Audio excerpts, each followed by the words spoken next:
کے ساتھ منع فرمایا بیان نہیں کر سک رہے وہ بخاری شریف کی حدیث ہے اور کئی صفحات پر ہے جی، تو مطلب منع کیا گیا کہ بخاری اس لیے نہیں سنا سکتے کیونکہ ہمیں معاملات کے اندر اپنی حفاظت بھی چاہیے. یہ سزا اور جزا نہیں ہے زندہ رہتے ہوئے ہمارے ساتھ. بحمدہ تعالی دین کے علماء وہ دین کے مزاج کو سمجھتے ہیں کہ دین ہم سے کیا تقاضا کرتا ہے، دین کا مزاج کیا ہے، ہم نے دین کی بات کس انداز سے کرنی ہے، کون سی بات کس بندے کے سامنے کرنی ہے اور کس بندے کے سامنے کون سی بات نہیں کرنی.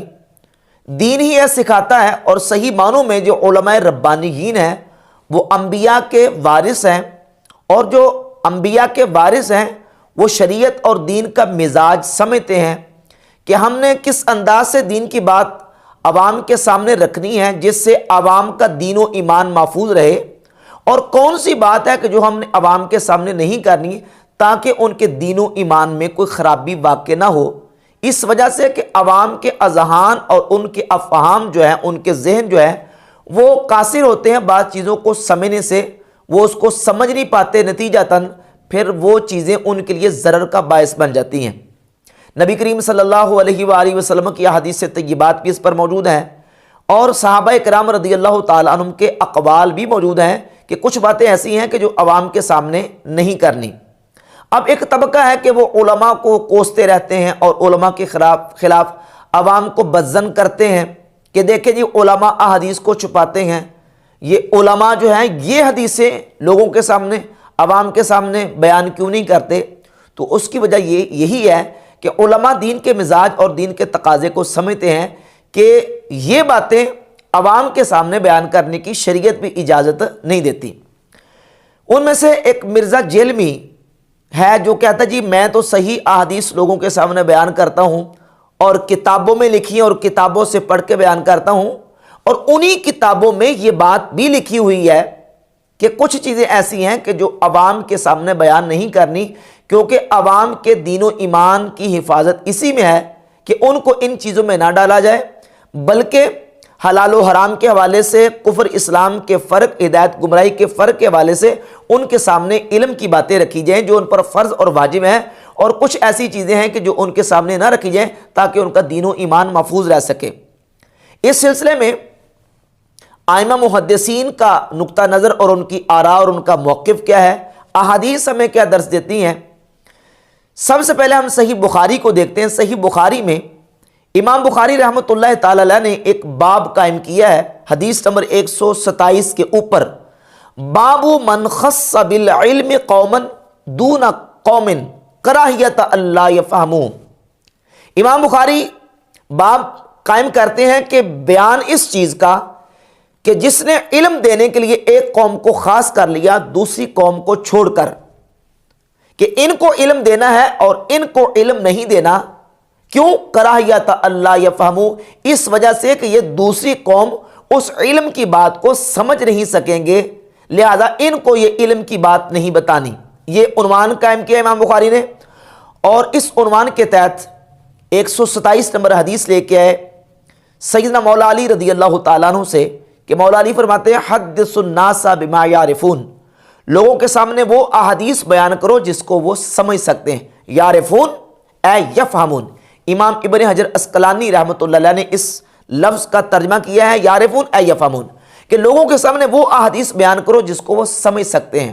اتحبون ان یکذب اللہ ورسولہ، کیا تم ایسی حدیثیں عوام کے سامنے بیان کر کے جس کو وہ سمجھ نہیں سکتے تم یہ چاہتے ہو کہ لوگ اللہ اور اس کے رسول کو جھٹلانا شروع کر دیں؟ لہٰذا ایسی حدیث عوام کے سامنے بیان نہ کرو جس کو وہ سمجھ نہیں سکتے. یہ حدیث امام بخاری لے کے ہے. اور اس کے بعد امام بخاری رحمۃ اللہ علیہ نے حدیث نمبر 129 سیدنا معاذ ابن جبل رضی اللہ تعالیٰ عنہ سے بیان کی. سیدنا معاذ رضی اللہ عنہ فرماتے ہیں کہ نبی پاک صلی اللہ علیہ وآلہ وسلم نے مجھے ایک حدیث بیان فرمائی. میں نے عرض کی یا رسول اللہ الا ابشر الناس، کیا میں لوگوں کو یہ حدیث سنا کے ان کو خوشخبری سنا دوں؟ تو نبی کریم علیہ الصلوۃ والسلام نے فرمایا لا، اے معاذ یہ حدیث تم نے لوگوں کو بیان نہیں کرنی. کیوں؟ اس لیے انی اخاف ان یتکلوا، مجھے ڈر ہے کہ وہ لوگ اس پر بھروسہ کر بیٹھیں گے وہ اسی پر بھروسہ کر کے تکیہ کر کے بیٹھ جائیں گے. لہذا تم نے یہ حدیث سن تو لی ہے لیکن تم نے یہ حدیث آگے بیان نہیں کرنی, لوگوں کو جا کے اس کی خوشخبری نہیں سنانی. نبی کریم علیہ الصلوۃ والسلام نے اس سے منع فرما دیا. اب امام بخاری اس حدیث سے کیا سمجھ رہے ہیں؟ اس حدیث سے یہ سمجھ رہے ہیں کہ کچھ احادیث اور روایات ایسی ہیں کہ جو ہر بندے کو بیان نہیں کی جا سکتی اور عوام کے سامنے ان کو نشر نہیں کیا جا سکتا. اور اس عنوان سے اوپر امام بخاری رحمۃ اللہ علیہ نے صحیح بخاری میں حدیث نمبر 126 سے اوپر عنوان قائم کیا ہے, باب من ترک بعد الاختیار مخافت ان یقصر فہم بعض الناس عنہ. بعض ان چیزوں کو چھوڑ دینا, اختیار کے باوجود ان چیزوں کو چھوڑ دینا جن پر انسان قادر ہے, اختیار رکھتا ہے کرنے کا, لیکن ان کو ترک کر دینا. کیوں؟ اس ڈر کی وجہ سے کہ بعض لوگوں کے افہام اذہان اس کو سمجھنے سے قاصر ہیں. فَيَقَعُوا فِي أَشَدَّ مِنْهُ, نتیجتاً وہ لوگ اس سے بڑی جو امر ہے اس میں مبتلا ہو جائیں گے. لہذا ایسے کام کو چھوڑ ہی دو جس تک لوگوں کے اذہان اور ان کی عقول نہیں جا سکتی. اور اس کے نیچے حدیث نمبر 126 لے کے آئے کہ نبی پاک صلی اللہ علیہ وآلہ وسلم نے ام المومنین سیدہ عائشہ صدیقہ رضی اللہ تعالی عنہ سے فرمایا کہ عائشہ, اگر تمہاری قوم نے اپنا دین نیا نہ چھوڑا ہوتا تو میں خانہ کعبہ کی دوبارہ تعمیر کرتا اور اس کے 2 دروازے رکھتا, ایک دروازہ اندر جانے کا اور ایک دروازہ وہاں سے باہر نکلنے کا. لیکن نبی کریم علیہ الصلوۃ والسلام نے اس کو ترک فرما دیا. حضور نے خانہ کعبہ کو دوبارہ نئے سرے سے تعمیر نہیں فرمایا. تو امام بخاری نے اسے کیا سمجھا کہ کچھ کام ایسے ہیں کہ جو باوجود اختیار کے ان کو ترک کر دیا جاتا ہے. کیوں؟ مخافت ان یقصر فہم بعض الناس عنہ, کیونکہ بعض لوگوں کی جو فہم ہے وہ اس کو سمجھنے سے قاصر ہے. اور اس کے علاوہ حدیث نمبر 120 لے کے امام بخاری سیدنا ابو ہریرہ رضی اللہ تعالیٰ عنہ سے. ابو ہریرہ رضی اللہ تعالیٰ فرماتے ہیں, حافظ تو من رسول اللہ صلی اللہ علیہ وسلم وعائن, میں نے نبی کریم علیہ الصلوۃ والسلام سے 2 علم سیکھے ہیں. فاما احدہما فبثثتہ, ایک علم تو میں تمہارے سامنے بیان کرتا ہوں, اس کو نشر کرتا ہوں, اس کو پھیلاتا ہوں, بیان کرتا ہوں. واما الاخر فلو بثثتہ قطع ھذا البلعوم, اگر میں اس کو تمہارے سامنے بیان کر دوں, اس کو نشر کروں, تو فرمایا کہ میرا حلق کاٹ دیا جائے. ایک علم وہ ہے کہ جس کو میں تمہارے سامنے بیان کرتا ہوں, دوسرے علم کو میں تمہارے سامنے بیان نہیں کرتا. تو اب حضرت ابو ہریرہ رضی اللہ تعالیٰ عنہ نے وہ علم جو لوگوں کے سامنے بیان نہیں کیا, اس کی وجہ بھی یہی ہے کہ وہ لوگوں کے اذہان جو ہیں اس کو سمجھنے سے قاصر تھے, یا یہ ہے کہ لوگوں کے لیے فتنے کا سبب ہو سکتا تھا, اس لیے حضرت ابو ہریرہ رضی اللہ تعالیٰ نے اس کو بیان نہیں کیا. اور امام مسلم رحمۃ اللہ علیہ نے صحیح مسلم میں مقدمہ میں حدیث نمبر 14 سیدنا عبداللہ ابن مسعود رضی اللہ تعالیٰ عنہ سے بیان کیا ہے. آپ فرماتے ہیں, ما انت بمحدث قوما حدیثا لا تبلغہ عقولہم, فرماتے ہیں لوگوں کے سامنے وہ احادیث بیان نہ کرو کہ جہاں تک ان کی عقول نہیں پہنچ سکتی.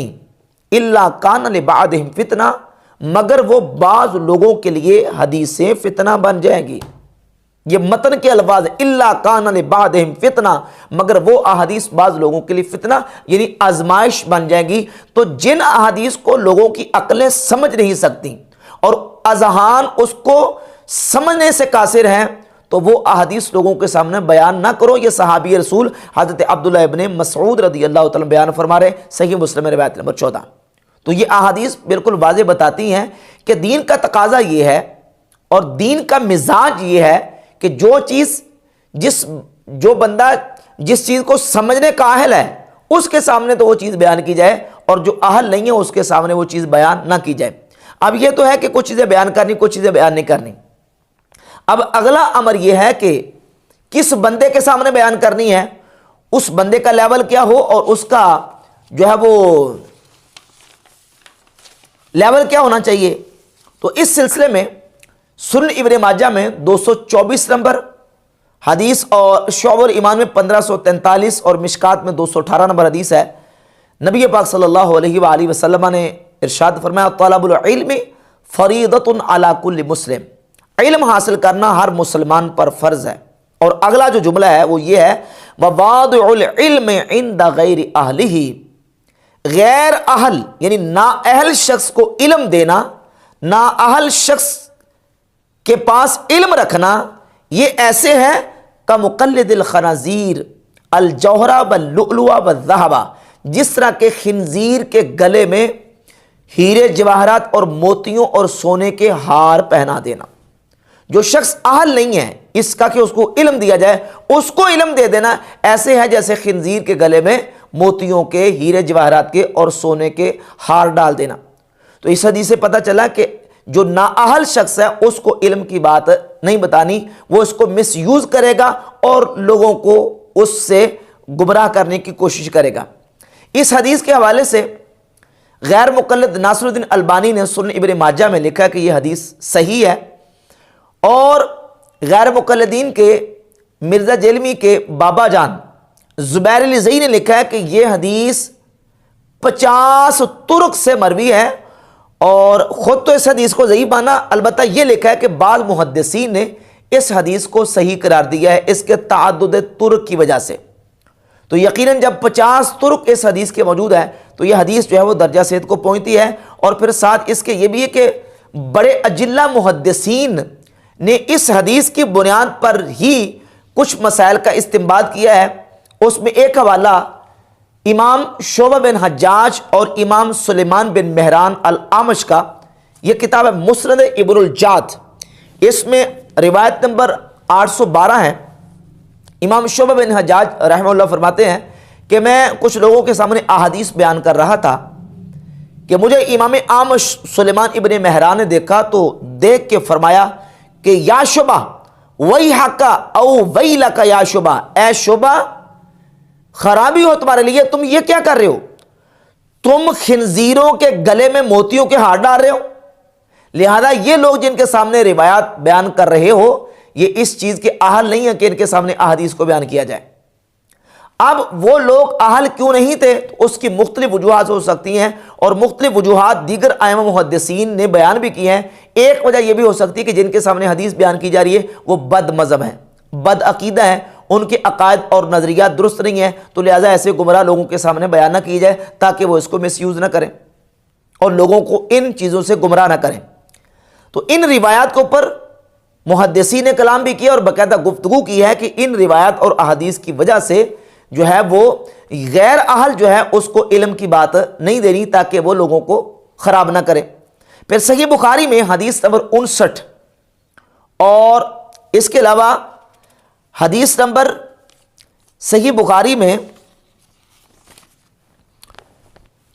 6496 ہے۔ نبی پاک صلی اللہ علیہ وآلہ وسلم نے فرمایا اذا وسد الامر الى غیر اہلہ، اور 6496 میں الفاظ یہ ہیں اذا اسند الامر الى غیر اہلہ فانتظر الساعہ، جب غیر اہل کو امر سپرد کر دیا جائے، معاملہ نااہل شخص کے ہاتھ میں دے دیا جائے تو پھر تم قیامت کا انتظار کرو۔ اب اس نااہل سے مراد کیا ہے اور کون سا امر ہے؟ حافظ ابن حجر اسقلانی رحمہ اللہ نے اسی حدیث کے اوپر گفتگو کرتے ہوئے لکھے الامر جنس الامور، امر سے مراد یعنی جو امر ہے کہ امر غیر اہل کو نااہل کو دے دیا جائے، اس سے مراد جنس امور ہے، یعنی تمام قسم کے وہ امور التی تتعلق بالدین کالخلافہ والامارہ والقضاء والافتاء، یعنی جو امور دین سے تعلق رکھتے ہیں، خلافت ہے، امارت ہے، عہدہ قضاء ہے، اور اس کے علاوہ افتاء ہے یعنی مفتی کا جو منصب ہے، تو یہ جب غیر اہل کو دے دیا جائے گا، نااہل شخص کے ذمے لگا دیا جائے گا تو پھر تم قیامت کا انتظار کرو، یعنی قیامت قریب آ چکی ہے، اس لیے کہ علم اٹھ چکا ہے اور جہالت پھیل چکی ہے، اور جہالت کا پھیلنا اور علم کا اٹھ جانا یہ جو قیامت کی علامات ہیں ان میں سے ایک علامت ہے۔ اب یہ سمجھیں کہ ان احادیث سے یہ بات بالکل واضح ہوتی ہے کہ علم کی بات کس کے سامنے کرنی ہے، کس کے سامنے نہیں کرنی۔ اسی حوالے سے تبصرہ کرتے ہوئے بہت بڑے عظیم نقاد اور محدث علامہ ذہبی نے اپنی کتاب سیر اعلام النبلاء میں گفتگو کرتے ہوئے جلد نمبر 4 کے صفحہ نمبر 168 پہ لکھا یجوز کتمان بعض الاحادیث التی تحرک فتنة فی الاصول او الفروع او المدح والذم، وہ کہتے ہیں بعض احادیث ان کو چھپانا جائز ہے ان کو بیان نہ کیجیے عوام کے سامنے. کیوں؟ اس لیے کہ فروع اور اصول میں بعض چیزیں ایسی ہیں کہ اس کے ذریعے فتنے کو حرکت دی جاتی ہے. اما حدیث یتعلق بحل او حرام فلا یحل کتمانہ بوجہ. ہاں وہ احادیث جن کا تعلق حلال اور حرام کے ساتھ ہے ان کو چھپانا جائز نہیں، ان کو بیان کیا جائے گا. فإنہ من البینات والہدی، کیونکہ وہ بالکل واضح اور ہدایت ہیں. اور اسی طرح سیر اعلام النبلاء کی جلد نمبر 9 صفحہ نمبر 7 پر حافظ ذہبی لکھتے ہیں ینبغی للمحدث الا یشہر الاحادیث التی یتشبث بظاہرها اعداء السنن من الجہمیہ واہل الاہواء.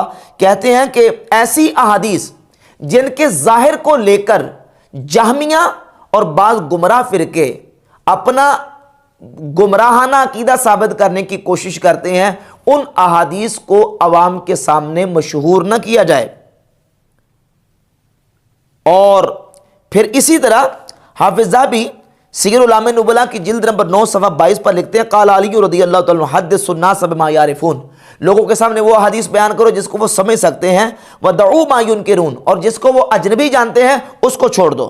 وقد صح ان ابا ہریرہ قتم حدیثا کثیرا مما لا يحتاجه المسلم فی دینہ. کہتے ہیں صحیح سند سے یہ ثابت ہے کہ حضرت ابو ہریرہ رضی اللہ تعالیٰ نے بعض احادیث لوگوں کے سامنے بیان نہیں کی. کیوں؟ اس لیے کہ لوگوں کو اپنے دین کے معاملے میں ان کی حاجت نہیں تھی. وکان یقول، اور وہ کہا کرتے تھے ابو ہریرہ رضی اللہ تعالیٰ عنہ لو بسستہ فیکم لقطع ھذا البلعوم، اگر میں اس کو نشر کر دوں، اشاعت کروں اس حدیث کی تو میرا گلا کاٹ دیا جائے. ولیس ھذا من باب کتمان العلم فی شیء. حافظ ذہبی کہتے ہیں یہ علم کو چھپانے کے باب سے نہیں ہے کہ بعض وہ حدیث جس کے ساتھ دین ایمان کا اور حلال اور حرام کا تعلق نہیں ہے، وہ علم کو چھپانے کے جو نا وہ باب میں نہیں آتی. فإن العلم الواجب یجب بثہ ونشرہ، کیونکہ جو واجب علم ہے اس کی نشر و اشاعت کرنا تو واجب ہے. ویجب علی الامت حفظہ، اور امت پر اس کا یاد کرنا حفظ کرنا واجب ہے. والعلم الذی فی فضائل الاعمال مما یصح اسنادہ، اور فضائل اعمال کے حوالے سے جو علم ہے جس کی سند صحیح ہے یتعین نقلہ ویتأکد نشرہ، تو اس کا نقل کرنا اور اس کا نشر کرنا یہ تو پکا اور واضح ہو چکا ہے. تو یہ محدثین کے آراء بھی اس بات کا واضح ثبوت ہے کہ محدثین امام بخاری سے لے کر امام مسلم اور دیگر ائمہ محدثین نے بھی یہ بات لکھی ہے کہ ہر حدیث عوام کے سامنے بیان نہیں کرنی. اب اسی سلسلے میں یہ بات سمجھیں کہ جو روایات اور اخبار نبی کریم صلی اللہ علیہ وآلہ وسلم کے صحابہ کرام رضی اللہ تعالی عنہم کے حوالے سے کتب احادیث میں آئیں، اس میں بعض روایات اور احادیث ایسی بھی ہیں کہ کسی موقع پر ایک صحابی نے دوسرے صحابی کے بارے میں کوئی سخت الفاظ کہہ دیے غصے اور غضب کی حالت میں. اب یہ لوگ کیا کرتے ہیں جن کے دلوں میں کجی اور ٹیڑھ ہے اور یہ اس طرح کے واقعات کو لے کے عوام میں نشر کر کے صحابہ کرام رضی اللہ تعالیٰ عنہ سے لوگوں کو بدظن کرتے ہیں. ان کے لیے بے شمار ایسی مثالیں ہم پیش کر سکتے ہیں کہ یہ اس کا جواب نہیں دے سکتے. ہم اہل سنت و جماعت یہ کہتے ہیں کہ صحابہ کرام کے آپس میں جو اختلافات اور مشاجرات ہیں اس میں ہمارا کام یہ ہے کہ معاملہ اللہ رب العزت کے سپرد کر دیں، چاہے ایک معاملہ صحیح حدیث میں کیوں نہیں آ گیا. کیوں؟ صحابہ اکرام رضی اللہ تعالیٰ کے بعض اقوال ایک دوسرے کے خلاف وہ بعض غصے کی حالت میں، یا یہ ہے کہ بعض اوقات جو ہے وہ ناراضگی کی حالت میں صادر ہوئے. اور یہ اصول ہے کہ قول الخصم فی خصم ہی لا یوجب القدح فی واحد منہما. ایک مد مقابل جب کسی دوسرے مد مقابل کے بارے میں کوئی قول کرتا ہے تو اس قول کی وجہ سے دوسرے مد مقابل کے اوپر کوئی آپ تنقید نہیں کر سکتے، اور اس قول کی بنیاد پر ہم اس دوسرے صحابی کے بارے میں کوئی نیگیٹو یا منفی نظریہ قائم نہیں کر سکتے، کیونکہ وہ بعض اوقات غصے کی حالت میں ایک دوسرے کے بارے میں کچھ کلمات سخت الفاظ بھی استعمال ہو گئے تو اس کو ہم بنیاد نہیں بنا سکتے. اگر کوئی بندہ اس بات پر مصر ہے کہ نہیں جی ہم اس کو بنیاد بنائیں گے تو پھر بہت ساری ایسی چیزیں ہیں کہ ہاتھ سے جاتی رہیں گی. دیکھیں بعض صحابہ کرام کے آپس میں ایسے الفاظ اور کلمات احادیث کی کتابوں سے ملتے ہیں. مثال کے طور پہ سیدنا مولا علی اور حضرت سیدنا عباس ابن عبد المطلب نبی کریم علیہ الصلوۃ والسلام کے چچا، دونوں جلیل القدر صحابہ، ایک نبی کریم علیہ الصلوۃ والسلام کے چچا کے بیٹے اور حضور کے جلیل القدر صحابی مولا علی، اور دوسرے نبی کریم علیہ الصلوۃ والسلام کے چچا ہیں جن کے بارے میں رسول خدا صلی اللہ علیہ وسلم نے فرمایا جس نے عباس کو اذیت دی اس نے مجھے اذیت دی، جامع ترمذی میں حدیث ہے۔ اور انہی حضرت عباس کے بارے میں تاریخ دمشق ابن عساکر میں ایک اور حدیث ہے، من سب العباس فقد سبانی، جس نے عباس کو سب کیا یعنی گالی دی اس نے مجھے گالی دی۔ اب ان دونوں جلیل القدر صحابہ کا آپس میں ایک اختلاف ہوا، جہاں تک روایات اور کتابوں کی بات ہے، ہم صرف روایات اور کتابوں کی بات کرتے ہیں۔ صحیح بخاری مسلم میں واقعہ موجود ہے، صحیح بخاری میں 4032 اور 33 روایت نکال کے دیکھیں، حضرت عباس اور حضرت علی جب آپس میں ان کا اختلاف ہوا، فست علی و عباس، حضرت علی اور حضرت عباس نے ایک دوسرے کو سب کیا۔ سنتے جائیں ذرا بھی۔ اور اس کے ساتھ پھر جو صحیح مسلم میں الفاظ ہیں، صحیح مسلم میں سیدنا عباس رضی اللہ تعالیٰ عنہ کے حوالے سے جو الفاظ منقول ہیں، حدیث نمبر 4577 اور صحیح مسلم کی جو حدیث ہے اس میں حضرت عباس اور حضرت علی رضی اللہ تعالیٰ عنہما کے حوالے سے واقعہ موجود ہے کہ دونوں حضرت عمر رضی اللہ تعالیٰ عنہ کے پاس گئے اور حضرت عباس نے حضرت علی کے بارے میں جو جملہ بولا، صرف نقل میں کر رہا ہوں، جو صحیح مسلم میں 4577 نمبر روایت کے اندر الفاظ ہیں، اور کہا کہ یا عمر اے امیر المومنین اقضی بینی و بین ھذا الکاذب العاصم الغادر الخائن، نعوذ باللہ تعالیٰ۔ اب یہ کلمات جو ہیں یہ صحیح مسلم میں 4577 نمبر روایت میں موجود ہیں۔ اگر اسی طریقے سے صحابہ کرام رضی اللہ تعالیٰ عنہ پر سب و شتم یا طعن و تشنیع کرنا ہے تو اس طرح کی چیزیں جو روایات کے اندر موجود ہیں اس کا کیا جواب ہے؟ لہٰذا طریقہ کار یہ ہے کہ اس طرح کی جو چیزیں ہیں محدثین ہمارے علماء جو ہیں وہ اس کی تعویل کرتے ہیں، بہتر تعویل۔ اگر کوئی بہتر تعویل نہ مل سکے، امام نووی رحمۃ اللہ شارح صحیح مسلم، وہ صحیح مسلم میں حدیث ہی کی تشریح میں لکھتے ہیں کہ اذن سدت طرق تعویلها نسبنا الکذب الی رواتها، جب ہمیں کوئی بھی اچھی تعویل نہ مل سکے کسی روایت میں، کوئی روایت آئی اگرچہ اس کی سند صحیح ہے لیکن اس کے اندر ہم اچھی تعویل کریں گے، اگر کوئی اچھی تعویل نہ مل سکے نسبنا الکذب الی رواتها، تو ہم کذب اور جھوٹ راوی کی طرف منسوب کر دیں گے کہ کسی راوی سے مسٹیک ہو گئی ہے، راوی سے غلطی ہوئی ہے، کسی صحابی کے بارے میں کوئی بھی اس طرح کی غلط بات نہیں کریں گے۔ اب حضرت امیر معاویہ رضی اللہ تعالیٰ کے حوالے سے جو روایت مرزا جیلمی نے اپنے بیان میں بیان کی اور پھر اس کے اوپر زور زمائی کرنے کی کوشش کی ہے، اس سے پہلے یہ بات بھی سمجھ لیں کہ جس طرح سب کے حوالے سے روایات آئی ہیں، اسی طرح جو سب ہے اس کی نسبت صحیح بخاری اور مسلم میں نبی پاک صلی اللہ علیہ وسلم کی ذات اقدس کی طرف بھی موجود ہے۔ مثال کے طور پہ صحیح بخاری میں 6361 نمبر حدیث ہے کہ نبی کریم علیہ السلام نے فرمایا اللہم ان ایما مؤمن سببتہ فاجعل لہ قربتا الیک یوم القیامہ، یا اللہ جس مومن کو میں سب کر دوں تو یہ میرا اس مسلمان کو سب کرنا قیامت کے دن اس کے لیے قرب کا ذریعہ بنا دے۔ اور صحیح مسلم میں 5947 نمبر حدیث ہے کہ نبی علیہ السلام کی بارگاہ اقدس میں دو غلام آئے، فَسَبَّهُمَ النَّبِيُّ صلی اللہ علیہ وآلہ وسلم، نبی علیہ السلام نے ان کو سب فرمایا۔ اور اسی طرح صحیح بخاری میں ایک اور حدیث ہے 5935، سب رسول اللہ صلی اللہ علیہ وسلم الواصلۃ والمستوصلۃ، نبی کریم صلی اللہ علیہ وآلہ وسلم نے واصلہ اور مستوصلہ پر سب فرمایا۔ اب یہاں سب کی نسبت جو نبی علیہ السلام کی طرف کی گئی ہے اس کا معنی کیا ہے؟ اس کا معنی کسی کو تنبیہ کرنا، کسی کو ڈانٹنا، نہ کہ نعوذ باللہ یہاں معنی سب کا گالی کیا جائے۔ جیسے ان احادیث پہ ہم تعویل کریں گے ایسے ہی صحابہ کرام رضی اللہ تعالیٰ کے حوالے سے جو روایات اور اخبار آتی ہیں ان میں ہم بہتر تعویل کرنے کی کوشش کریں گے۔ اب حضرت امیر معاویہ رضی اللہ عنہ کے بارے میں ایک روایت صحیح مسلم میں موجود ہے کہ نبی پاک صلی اللہ علیہ وآلہ وسلم نے حضرت عبداللہ بن عباس رضی اللہ تعالیٰ عنہ کو حضرت معاویہ کو بلانے کے لیے بھیجا۔ ابھی حضرت عبداللہ بن عباس چھوٹے بچے تھے, بلانے کے لیے گئے, دیکھا کہ وہ کھانا کھا رہے ہیں. اب اس حدیث میں یہ الفاظ بھی نہیں ہے کہ حضرت عبداللہ بن عباس نے جا کے کہا کہ اے معاویہ آپ کو حضور بلا رہے ہیں, بالکل لفظ نہیں ہے, صرف جا کے دیکھا اور دیکھ کے واپس آ گئے اور آ کے عرض کی حضور وہ کھانا کھا رہے ہیں. پھر دوبارہ بھیجا, پھر دیکھا انہیں, واپس آ گئے, عرض کی حضور کھانا کھا رہے ہیں. پھر تیسری مرتبہ بیجا تو دیکھا انہوں نے ابھی تک کھانا کھا رہے تھے, تو واپس آ کے عبداللہ بن عباس رضی اللہ تعالیٰ عنہ نے نبی کریم علیہ الصلوۃ والسلام کی بارگاہ میں عرض کی یا رسول اللہ وہ کھانا کھا رہے ہیں. تو اس میں نبی علیہ الصلوۃ والسلام نے فرمایا لا اشبع اللہ بطنہ. اب یہ جملہ نبی کریم علیہ الصلوۃ والسلام نے استعمال فرمایا, اور صرف یہ جملہ نہیں, اس کے علاوہ اور کئی کلمات جو محاورتاً عرب میں استعمال ہوتے تھے, نبی پاک صلی اللہ علیہ وآلہ وسلم کی ذات اقدس سے اس کا ثبوت ہے.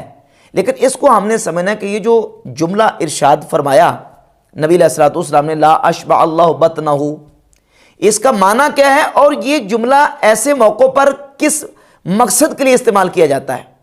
تو محدثین نے اس کی تعویل کی ہے اور اس کا مطلب بیان کیا ہے کہ اصل میں اس طرح کے جملے ثقلت کا سواکلو, تجھے رونے والیاں روئیں, ثقلت کا امو کا, تجھے تیری ماں روئے, تاریبت یمینوں کی, تیرے ہاتھ خاک آلود ہو جائیں, اور لا اشبع اللہ بطنہ, اللہ تیرے پیٹ کو کبھی سیراب نہ کرے. یہ جو جملے ہیں یہ محاورتاً استعمال ہوتے ہیں. ان کے اندر جو معنی ہے وہ معنی مقصود نہیں ہوتا, معنی مطلوب نہیں ہوتا, بلکہ یہ جو جملے استعمال ہوتے ہیں یہ محاورتاً استعمال ہوتے ہیں. صحیح بخاری میں موجود ہے کہ حضرت ام سلیم رضی اللہ تعالی عنہا نبی کریم علیہ الصلوۃ والسلام کی بارگاہ اقدس میں آ کے ایک سوال کیا, تو نبی علیہ الصلوۃ والسلام نے ان کو فرمایا کہ تاریبت یمینوں کی. اب اس کا لفظی معنی یہ کہ تیرے ہاتھ خاک آلود ہو جائیں, لیکن حضور علیہ الصلوۃ والسلام کا مقصود یہاں ان کو دعائیں ضرر دینا نہیں تھا, بلکہ یہ ایک محاورتاً جملہ استعمال ہوتا, حضور نے محاورتاً استعمال کیا. حضرت صفیہ رضی اللہ تعالیٰ عنہ کے لیے حج کے موقع پر, عمرے کے موقع پر, صحیح بخاری میں موجود ہے, نبی علیہ الصلوۃ والسلام نے ان کے لیے فرمایا اقرع حلقے. اقرع حلقے جو کلمہ ہے یہ کلمہ بھی محاورتاً استعمال ہوتا ہے.